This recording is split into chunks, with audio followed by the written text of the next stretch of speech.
I will move on to surveys.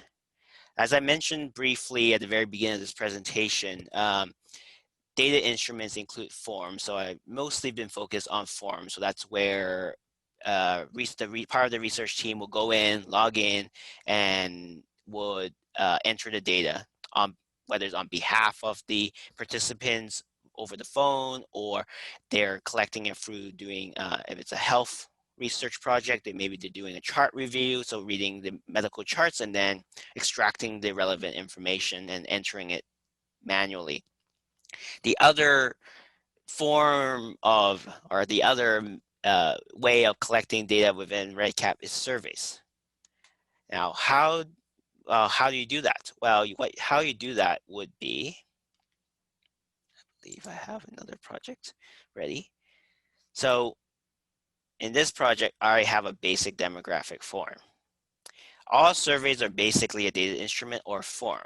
How you turn it into a survey is on the project setup, so the main screen of your project, you enable surveys in your project. That way you could use surveys.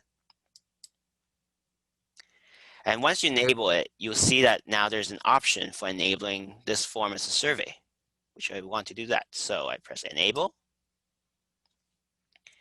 And you'll see, I'll go through them step by step, but if you can see, there's a lot of settings you can do for surveys, allowing you to do a lot of customization, how you want the surveys to be distributed, how it would work, and so on and so forth. So for example, it starts with the survey title and survey instructions. So survey title, you may not want it to be basic demography form. You may want something like, I don't know, demographics, something that's a little bit easier for participants to understand. As survey instructions, it defaults to please complete the survey below, but you could have instructions that you typically have on paper form, like please complete as many questions as you can. Please contact us at this email address if you have any questions. All that could be in here, and both the title and the survey instructions will appear at the very top of the survey. Next, where I get to where I was mentioning about customization. So oftentimes you have surveys, you may have a logo, whether it's your institutional logo or even a logo for your research program.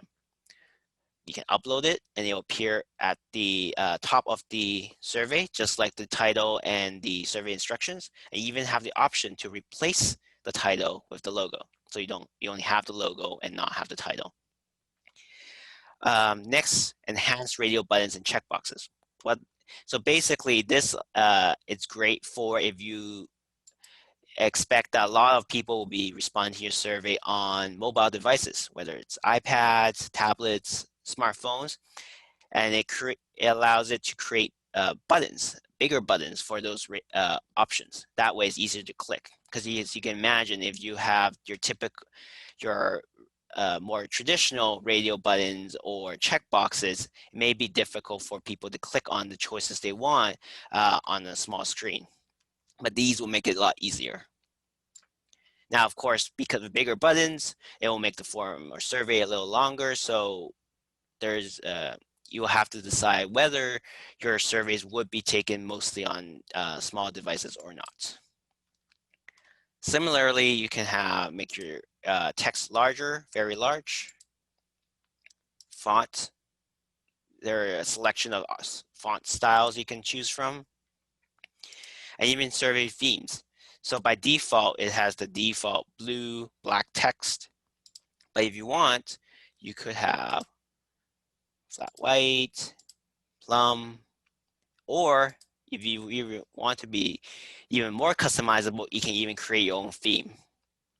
And something to note is that if you create your own theme, you can save it and then apply it to your other surveys as well. So if you create one that's specific to your program, you have a color scheme, you create it, you kind of manually set it once, and then you can reuse it in the future for subsequent surveys so that you can standardize it across your project. Next, question number. Auto number or custom numbered. So if you have a very simple survey where all the questions are shown, there's no branching logic to show or hide specific questions, I would go with auto number. It makes it easy. It just numbers it for you. You don't have to worry about it if you have moved the questions afterwards, and it will be numbered correctly. However, if you do have a lot of branching logic um, where even whole sections would not appear unless they respond in a specific way, I will go with custom number. Otherwise, you will have questions that are, you may jump from question 5 to question 15 because 6 to 14 are hidden because they didn't respond a certain way and doesn't apply to them. And custom number can also be used if you do not want question numbers for your surveys. Question display format. So you have the option by default, it's all your surveys questions all on one page. So they will keep scrolling and scrolling all the way to the bottom to see all the question, or one section per page. So this can break it up. And another benefit of using one section per page is that as they flip through next and next and next to the future pages, they're saving as they go. So for example, if you have 10 questions per page, they answer the 10 questions, they press next, the responses for the 10 questions will be saved before they reach question 11. That way they won't have the additional risk of potentially losing the responses partway through if you, let's say, have a 500 question survey, for example. Allow participants to download PDF of the responses at end of survey. It's an option if you want, if it's something that's, whether it's a requirement or it's a preference, you can have a PDF download button at the end for them to download what they have responded. This one is a little bit more complex question options, but it's basically allow you to select different email field to use to distribute your surveys. And if you have any questions about this option, feel free to contact us at redcap.support@ubc.ca, and we can work with you to figure out whether this option is useful for in your use case or not. For required fields, so by default, every required field, as you saw in my previous demo, is that whenever you make a question required, there's a text that say must provide value. Now that might make sense to, let's say, a research assistant or a student that's helping you fill out these forms, but it may not be as great of a instructions for participants. So you have the option to hide that, and so that they don't get that must provide value for every required questions. Survey access, response limit. So you have a survey that there's a limits of how many responses you want. In this example, 150. You can set it to 150. So when you receive 150, the survey will automatically close and you will not receive any subsequent responses. Similarly, time limit for survey completion. So this is per participant. So if these surveys are distributed at different time points depending on when the participants enrolled, you can give them 2 days, 7 days, all the way down to minutes, how long they have until they complete it.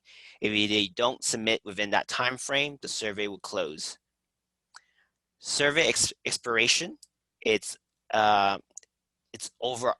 overall for the survey. So if you set it for, let's say, October 31st, Halloween, on Halloween, all the surveys, no matter when you sent the survey to these participants, the survey will close. This is also a very popular option that people have, allow save and return later, especially if you have very long surveys and you don't expect participants to complete them in one sitting.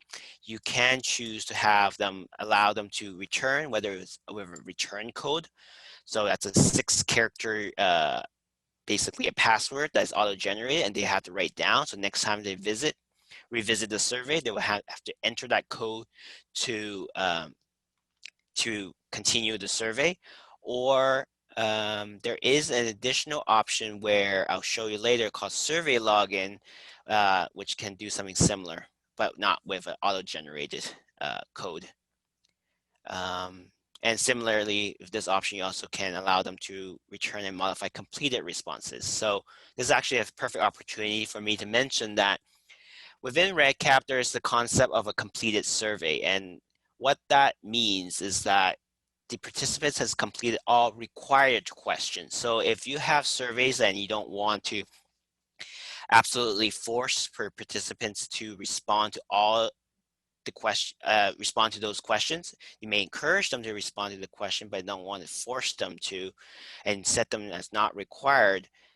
Technically, participants can submit an empty survey and it was to be marked as complete. So completed survey means that all required questions are filled out. And then as they complete it, you have the option either to redirect them to another website. So that could be your program's website, your research website, or a text.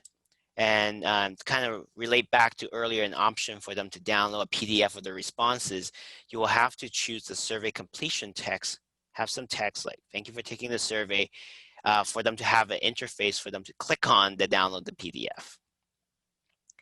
So yeah, that's how you set up surveys. So I kind of promised that I would touch on something called survey login. Here we go. So, which is a way for them to return or even to start a subsequent survey by logging in, as the name specified. So you can choose. So something to note is that survey login it cannot be used for the first survey of the project, because at that point there is no fields for them to there's no data associated with the record. So this is based on information they have already provided at that point. So for this survey, it's not going to work for this project because I only have one survey, but if this was like a second form in the project, you can say, okay, they must provide me the first name and their email address. And that's how they're going to log in to enter that survey to start or continue completing the survey. And there are options where how many of these questions they have to answer. So in this case, maybe I want them to answer both. Apply to all or just select a survey. So then you have to select it for which surveys you want it to apply to. And you can even, as like a password, set locked out or how many times they can try to log in. In the slides as well, that which you can access on the Open Science Framework page, there is a survey queue, and basically it's typically used for a to-do list. So based on the responses, you may have some logic, like if they are older than 30 years old, then they have another survey they have to complete. That way you can show them that this survey has to, but if they are not older than 30, then that survey won't appear on their list. Another use for this survey queue is that you can create a kind of flow. So if they're all intended to be doing this all in one sitting, for example, you can have it flow through from first survey to the second to the third survey, and skip a couple of surveys if they're, let's say, older than 30 or younger than 30, and there's a couple of surveys that they have to skip. So this allows you to add logic to whether participants interact with certain surveys or not. And I have an example in the slides, which kind of demonstrates how that could work. So I will quickly go back to the slides.